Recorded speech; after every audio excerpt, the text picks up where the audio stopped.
que le cœur de ce pays, Seigneur, t'adore.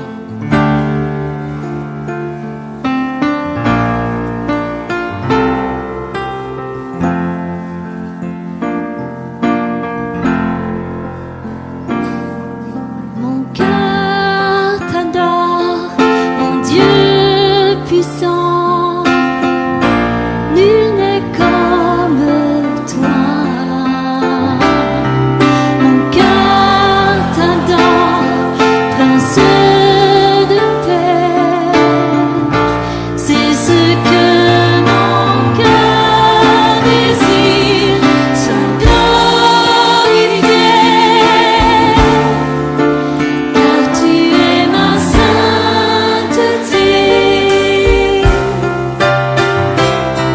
mon cœur t'adore, mon Dieu puissant, nul n'est comme toi.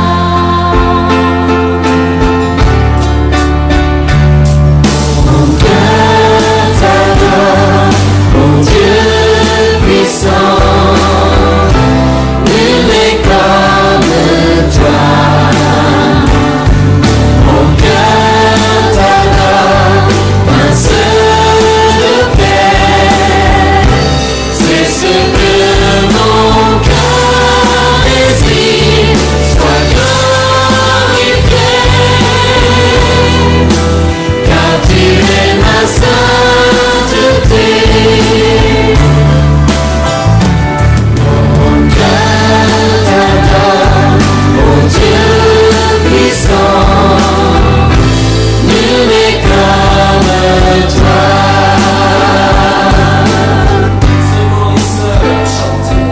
Mon cœur t'adore, mon Dieu puissant, nul n'est comme toi. Mon cœur t'adore, prince de paix, c'est ce que mon cœur désire, sois glorifié, car tu es ma sainteté. Bonjour chers frères et sœurs, chers amis et connaissances, mon nom est le révérend docteur Isaac Nizigama. Je viens à vous encore une fois aujourd'hui pour partager la parole de Dieu dans le cadre du ministère Évangile Vécu. Dans le cadre du ministère Évangile Vécu. Aujourd'hui nous sommes dimanche le 2 mai 2021, donc c'est une joie, c'est un privilège, c'est un honneur pour moi de pouvoir m'adresser à vous pour partager la parole de Dieu. Aujourd'hui, je voudrais redécouvrir avec vous le thème de la vocation chrétienne. Le thème de la vocation chrétienne. Alors, donc, la première chose qu'il faut faire en introduction, qu'il faut rappeler en introduction, c'est que la vocation chrétienne est une vocation à la sainteté. Amen. Une vocation à la sainteté. Et cette vocation à la sainteté n'est pas réservée à quelques-uns. Et n'est pas réservée à quelques-uns. Ce n'est pas une vocation pour certaines personnes qui, disons, comme on le sait pour certaines églises, sont dites consacrées à Dieu. C'est une vocation qui concerne plutôt toute personne qui affirme être chrétienne.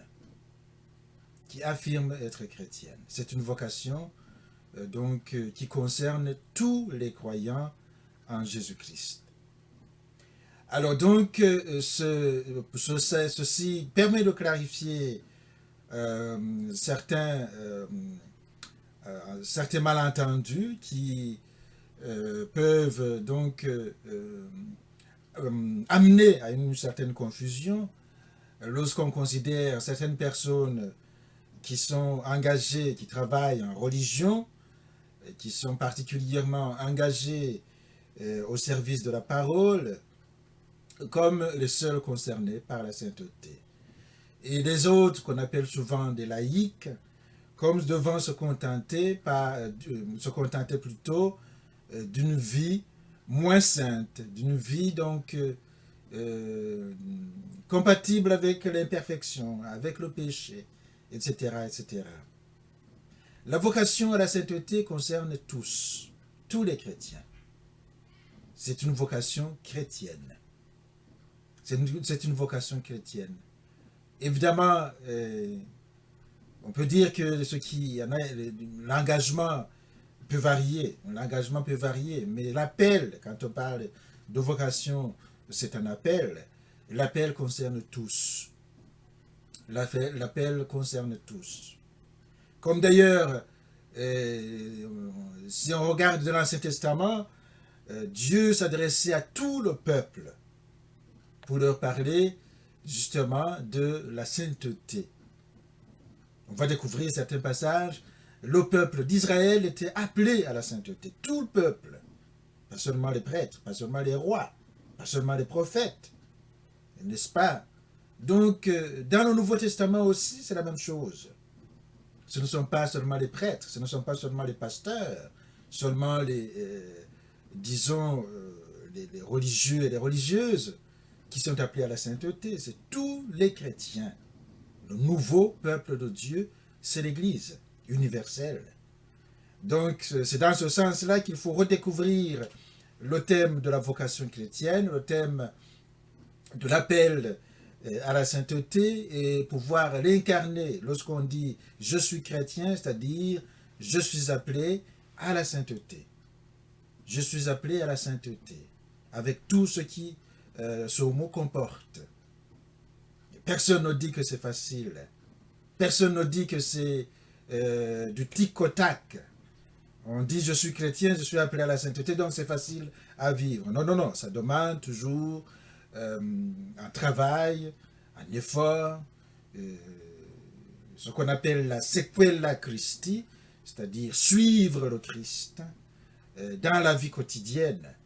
Dans la vie quotidienne, ce n'est pas nécessairement en devenant martyr qu'on incarne la vocation chrétienne. Ça, c'est des cas extrêmes, mais c'est dans la vie quotidienne, dans la vie de tous les jours, que l'on doit incarner la vocation chrétienne à la sainteté. Voilà, donc c'est pourquoi il est important de rappeler ce thème.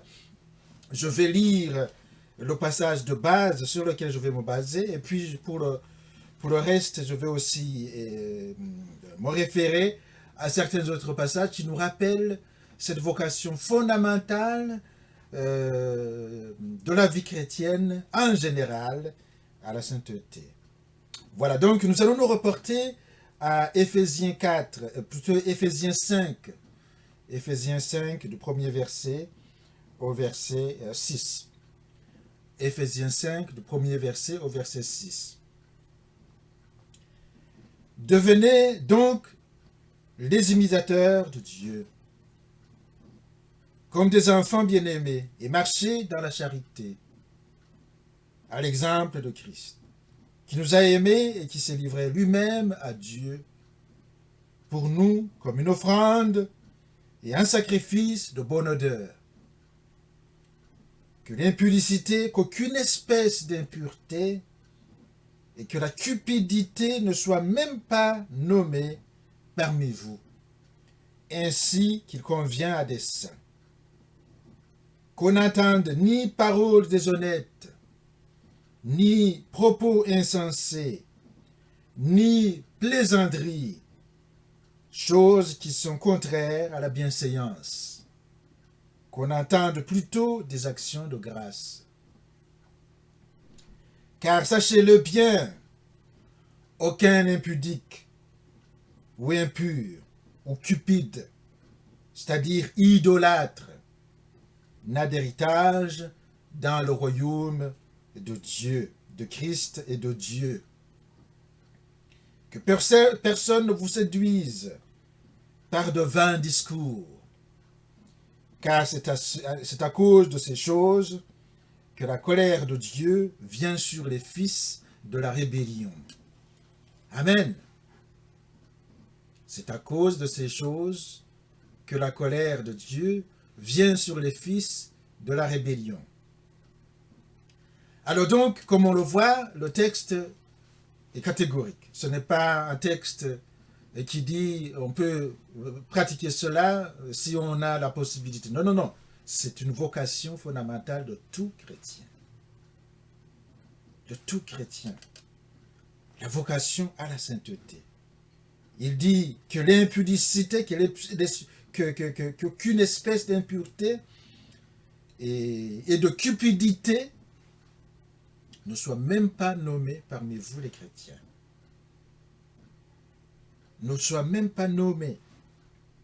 Ainsi qu'il convient à des saints. Amen. Ainsi qu'il convient à des saints. On ne parle donc pas ici d'une catégorie de chrétiens qui seraient particulièrement appelés à la sainteté, les autres se contentant d'une vie moins sainte, voire même de péché. Non, on parle de tous les chrétiens, tous ceux qui disent « nous avons accepté le Christ, nous nous sommes convertis à la parole de Dieu, nous avons donc choisi de suivre le Christ, nous avons accepté de vivre la vie telle que Jésus nous l'a enseignée », ils sont appelés à la sainteté. Quel que soit là où on est, qu'on soit dans des conditions de pauvreté, qu'on soit dans des conditions de richesse, qu'on soit donc riche ou pauvre, qu'on soit érudit, qu'on soit instruit ou non instruit, cette parole nous concerne tous. Alors c'est une question de vie concrète. C'est une question de mœurs. Une question de mœurs. La manière de vivre. Une question d'éthique. Une question d'éthique, de moralité. De moralité. Voilà, donc, parce que ici on parle d'imiter le Christ dans l'amour. Imiter le Christ. Parce qu'on ne peut pas imiter Dieu qu'on n'a jamais vu. Mais le Christ, lui, il est venu nous révéler Dieu. Amen. C'est comme il disait en Jean 14 à Philippe, « Celui qui m'a vu a vu le Père. » Celui qui m'a vu a vu le Père. Autrement dit, imiter le Christ, c'est imiter Dieu. Voilà pourquoi la parole nous dit en Jean chapitre 1, verset 12, et qu'à tous ceux qui l'ont reçu, qui ont reçu la parole incarnée, qui ont reçu le Christ, il a donné le pouvoir de devenir enfants de Dieu. Le pouvoir de devenir enfants de Dieu.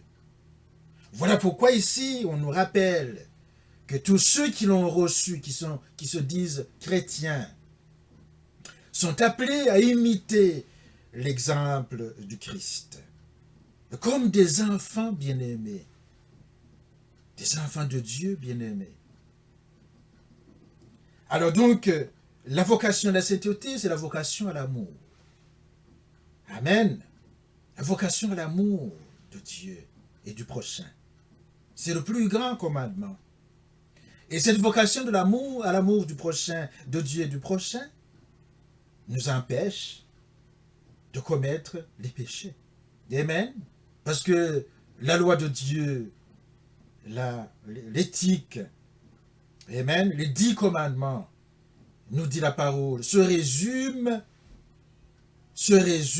dans la notion d'amour. L'amour de Dieu. L'idolâtrie dont on parle ici, qui concerne la cupidité. L'impureté, n'est-ce pas? L'impureté qui concerne toute immoralité sexuelle. Immoralité en rapport avec le mariage, n'est-ce pas? Et les mensonges dont on parle ici, les mensonges, les paroles déshonnêtes, la tromperie, n'est-ce pas? Les plaisanteries, n'est-ce pas? Sont des paroles qui donc s'écartent de la logique de l'amour. Ce sont des actes qui s'écartent de la logique de l'amour de Dieu et du prochain. Et du prochain. Imiter le Christ, imiter Dieu, c'est donc essayer. Personne ne dit que c'est facile. Essayer, s'efforcer dans la vie de tous les jours de vivre dans l'amour de Dieu et du prochain. Et cela conduit à éviter les péchés. Éviter les péchés. Refuser de verser dans les péchés. Donc, ça c'est une invitation très importante qui concerne la vocation chrétienne fondamentale. Et si les chrétiens du monde entier vivaient de cette façon, le monde serait transformé. Amen. Si les chrétiens du monde entier aujourd'hui, parce que le monde actuellement est quand même, je dirais, rempli de chrétiens. On parle de plus de 2,5 milliards de chrétiens dans le monde. 2,5 milliards de chrétiens dans le monde. Et si les chrétiens s'efforçaient de vivre de cette façon, tous, en sachant que c'est une vocation qui les concerne tous, pas seulement quelques individus, quelques, je dirais, quelques personnes, pas seulement les canoniser, n'est-ce pas, les béatifier, n'est-ce pas? Parce que on peut avoir tendance de dire les saints, ce sont ceux qui ont été béatifiés. Non, non. C'est pas ça qui enseigne la Bible. Amen. Ce n'est pas cela. Si l'Église catholique, notamment, béatifie et sanctifie, c'est pour donner quelques exemples de gens qui ont vécu de manière exemplaire, qui sont devenus l'exemple de la pratique de la sainteté. Mais l'Église même catholique n'a jamais dit que la sainteté se limite à ces quelques individus. Amen. La sainteté, c'est une vocation de nous tous. En tant que chrétiens, nous avons été appelés à incarner une vie de sainteté là où nous sommes. Là où nous sommes. Amen. Ce n'est pas de l'héroïsme. Ce n'est pas de l'héroïsme. C'est la vie dans laquelle nous devons nous efforcer d'incarner la vocation chrétienne partout où nous sommes. Vous êtes vous êtes mariés, si vous vivez selon la parole de Dieu, si vous imitez Dieu, vous imitez le Christ, votre mariage a le plus de chances de réussir. Amen. Et de durer. Et de se perpétuer. Mais si vous commencez à penser que vous êtes chrétien, mais vous n'êtes pas obligé de vivre selon la sainteté de Dieu, là, voilà pourquoi on voit aujourd'hui beaucoup de mariages finir en divorce. Si vous êtes dans d'autres secteurs sociaux, dans la vie politique, dans la vie économique, il y a des choses que vous ne pouvez pas faire parce que vous êtes chrétien. Parce que vous êtes chrétien. Vous avez été appelé à la sainteté. Vous ne pouvez pas être cupide, par exemple. Vous ne pouvez pas promettre l'injustice et mentir à tout bout de champ pour quelques intérêts.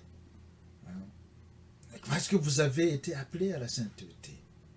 Amen. C'est ça la vocation chrétienne. Alors, dans cette vocation chrétienne, il faut le rappeler, ce n'est pas une invention du christianisme. Ça remonte à l'Ancien Testament. Ça remonte à l'Ancien Testament. Si nous lisons dans le livre de Lévitique, n'est-ce pas? Dieu a appelé le peuple d'Israël à vivre différemment des peuples d'alentour. Prenons par exemple Lévitique 18. Je vais lire quelques versets.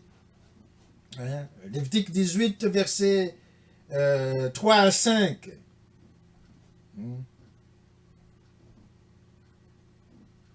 Vous ne ferez point ce qui se fait dans le pays d'Égypte où vous avez habité. Vous ne ferez point ce qui se fait dans le pays de Canaan où je vous mène. Vous pratiquerez mes ordonnances et vous observerez mes lois. Vous les suivrez. Je suis l'Éternel, votre Dieu. Amen. Donc, Dieu appelle les Israélites à ne plus pratiquer ce qui se fait dans le pays.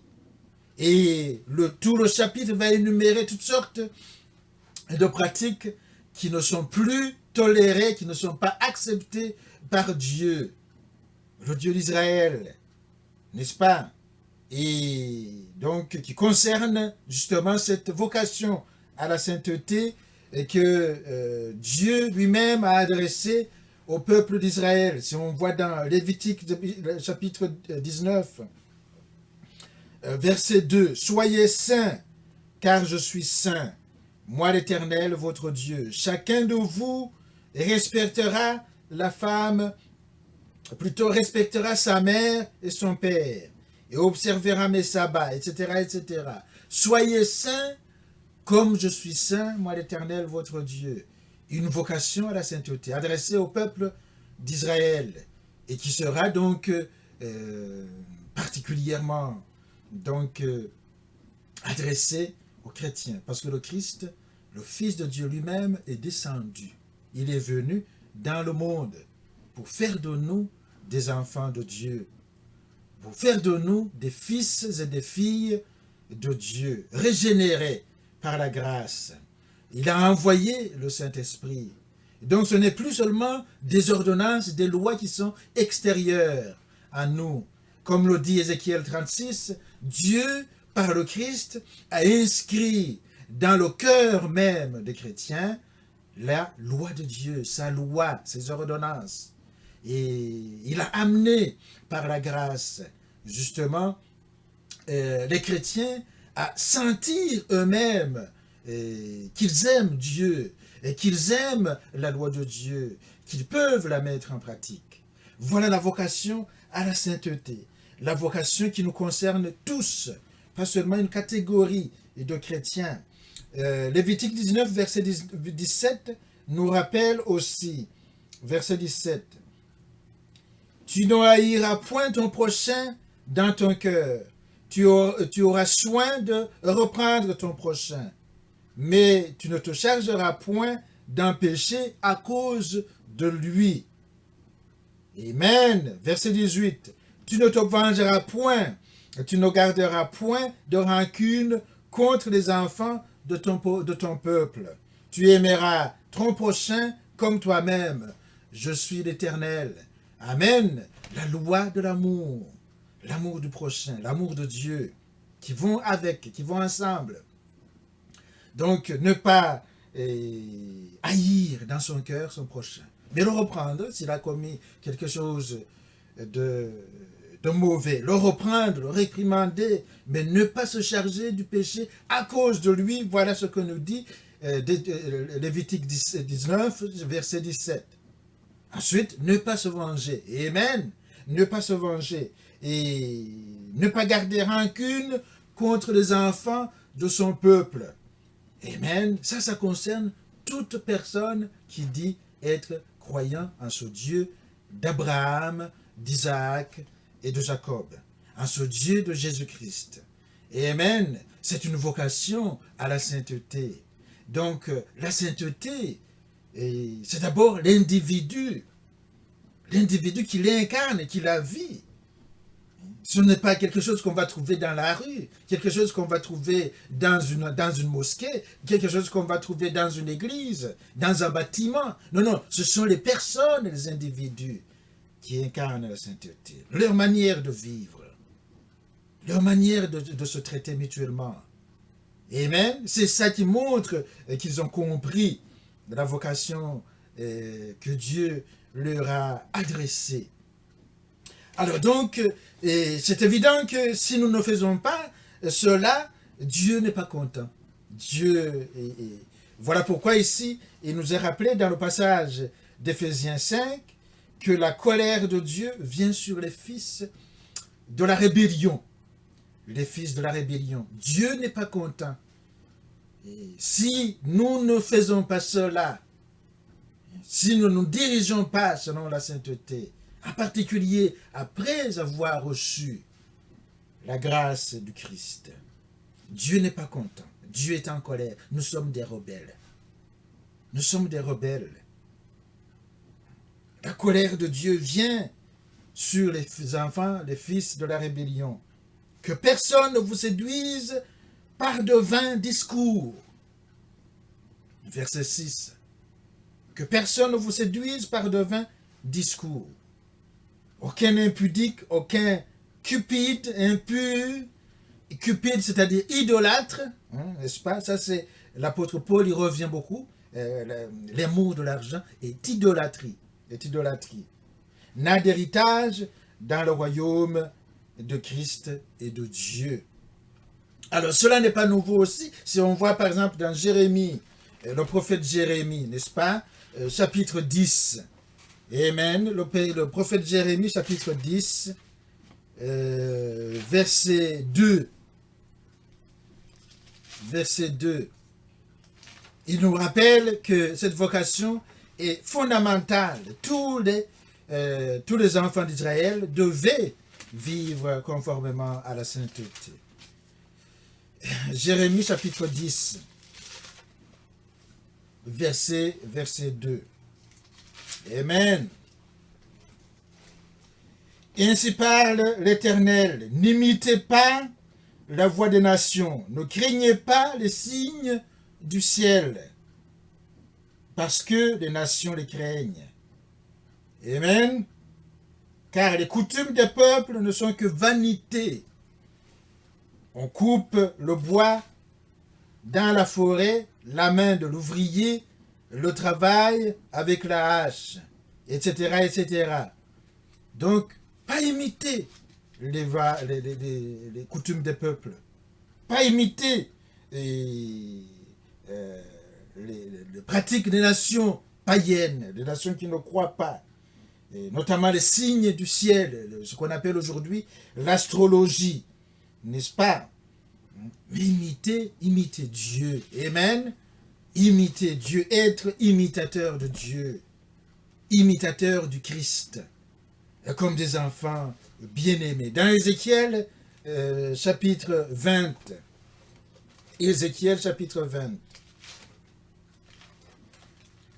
Ézéchiel, chapitre 20, versets 7 à 8, il nous est rappelé que Dieu exhorte le peuple à la sanctification et qu'il est en colère contre ceux qui ne veulent pas suivre cette exhortation. Je leur dis, rejetez chacun les abominations qui attirent vos regards et ne vous souillez pas par les idoles de l'Égypte. Je suis l'Éternel, votre Dieu. Et ils se révoltèrent contre moi. Ils ne voulurent pas m'écouter. Aucun ne rejeta les abominations qui attiraient ses regards. Et ils n'abandonnèrent point les idoles de l'Égypte. J'eus la pensée de répandre ma fureur d'épuiser contre eux ma colère au milieu du pays d'Égypte. Amen. Voilà donc pour comprendre que la vocation à la sainteté n'est pas une vocation à prendre ou à laisser pour les chrétiens. Amen. C'est une vocation fondamentale. Si nous ne nous dirigeons pas de cette façon, Dieu est en colère. Dieu est en colère. Certains malheurs peuvent même frapper nos nations, frapper nos pays, frapper le monde. Parce que nous sommes dangereusement écartés de la voie de Dieu. De la voie de Dieu. Voilà donc pourquoi il est important de redécouvrir pour nous, les chrétiens, pour toi mon frère, ma soeur, et qui me suit, qui m'écoute, cette vocation fondamentale. Être chrétien, c'est pas seulement chanter, c'est pas seulement aller à l'église, faire des concerts et s'amuser, n'est-ce pas? Comme c'est beaucoup de la coutume aujourd'hui pour beaucoup d'églises, notamment les églises protestantes. C'est surtout dans la vie concrète que ça se joue. c'est une manière d'être. Amen. C'est une manière d'être. Une manière de se comporter. Une manière de vivre. Une manière de vivre qui démontre qu'on a compris notre vocation céleste. Qui démontre qu'on est appelé à la sainteté et qu'on s'efforce de vivre conformément à cette vocation. Et de cette façon qui nous fait désirer ressembler à Christ lui-même et transformer nos nations, transformer nos pays, nos familles, au gré de l'amour de Dieu, de l'amour du Christ. Voilà donc la vocation à la sainteté. On peut en parler longuement, mais cette exhortation vise justement à nous rappeler ce que nous devons être en tant que chrétiens. Si quelqu'un m'écoute et n'est pas encore chrétien, bien sûr, c'est important de savoir que devenir chrétien, c'est embrasser la voie de la sainteté. Se convertir à Christ, c'est renoncer au péché. Renoncer au péché. Imiter le Christ, c'est cheminer dans l'amour du prochain et l'amour qui est fondé d'ailleurs sur l'amour de Dieu lui-même. C'est le plus grand commandement. Voilà donc pour aujourd'hui, je m'arrête ici et je souhaite que toi, mon frère et ma soeur qui m'écoutent, tu puisses encore une fois redécouvrir cette vocation fondamentale à la sainteté et que le Seigneur Jésus lui-même soit avec toi là où tu es, quel que soit ce que tu traverses. Et je sais que si tu as des problèmes, il sera ta solution. Il est la solution efficace. Voilà pourquoi donc l'espérance est fondée sur l'amour de Dieu et la sincérité dans la pratique de la vie chrétienne, de la pratique de la parole de Dieu, amène certainement des bénédictions. Des bénédictions d'abord spirituelles, mais qui peuvent aussi se traduire dans des choses matérielles dont nous avons besoin. Que le Seigneur donc vous bénisse et qu'il soit avec vous et qu'il continue d'être avec vous dans vos situations concrètes. Amen. Alléluia.